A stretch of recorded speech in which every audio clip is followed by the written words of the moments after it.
So for this example, they're asking us to find the nth term and remind ourselves we actually have the general term, that's another way to refer to this, of the following geometric sequence. So it's very important that they're telling us what type of sequence that we have.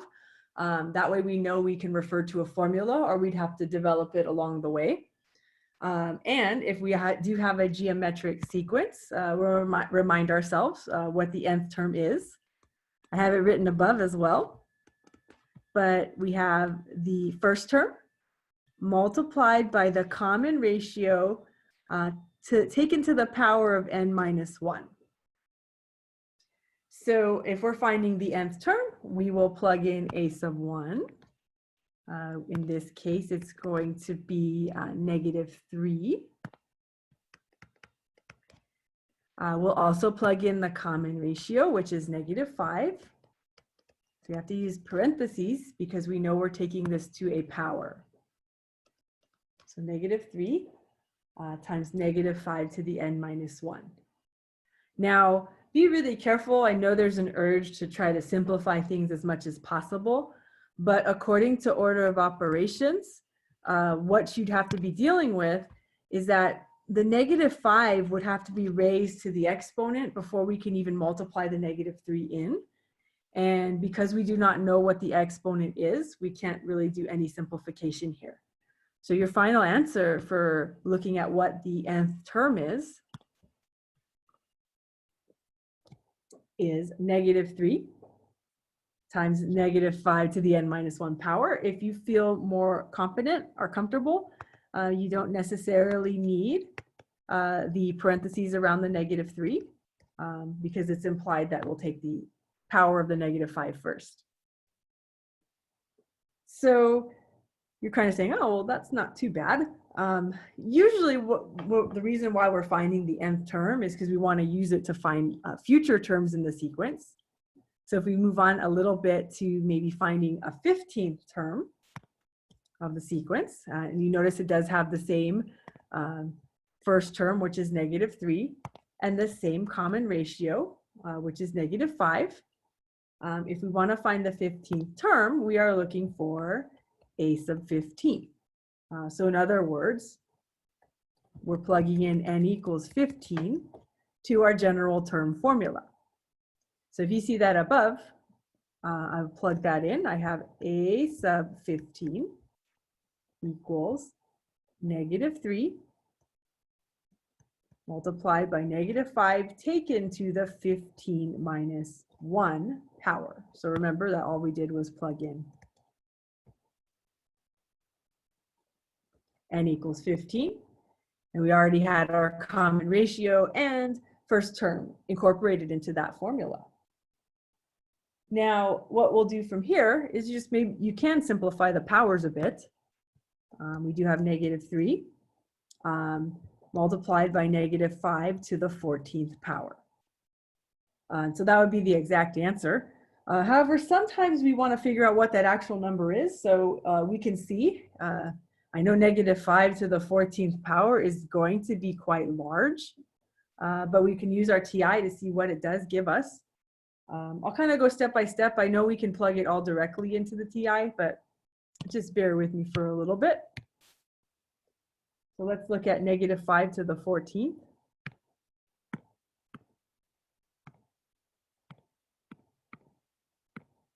And you notice a very, very huge number. What is that? Let's see. We have 100,000. So maybe 6 billion. Wow, really close to that. Now keep in mind, that's multiplied by -3. So technically, you could, because your calculator does know a lot of order of operations, you could have done this all at once. Okay, so this will give us our number. But I'd like to point out that sometimes the TI, if your number is too large or if it's very, very small, the TI would give this number to you in scientific notation. So what I'd like to remind you is that you do have the capabilities to convert out of scientific notation.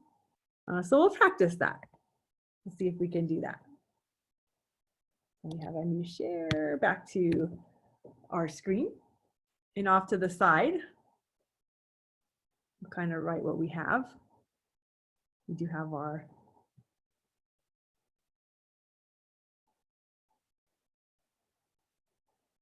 I'd like to move it so it's a little closer. Here we go.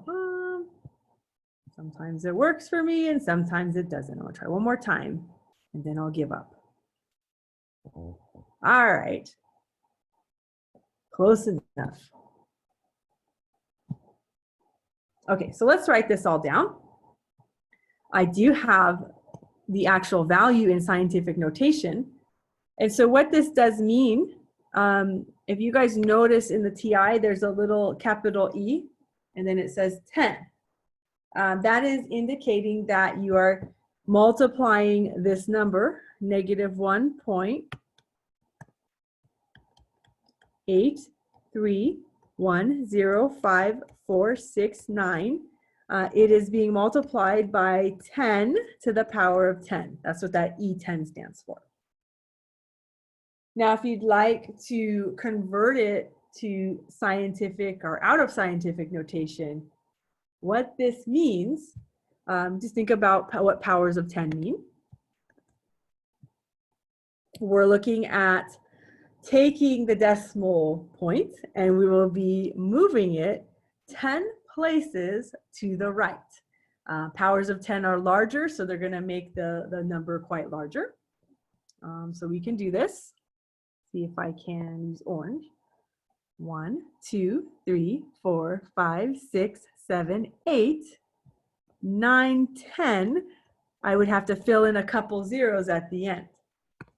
So what that leaves us with, negative 1. I'm going to write in all my digits and then talk about like what number do I really have. Negative 18310546900. If you're trying to judge, what's the decimal or how do I read this out loud, we actually end up having a negative 18,310,546,900. So look at that. That's a very, very large number, and obviously that formula allowed us to find that quite nicely. So just kind of be on the lookout.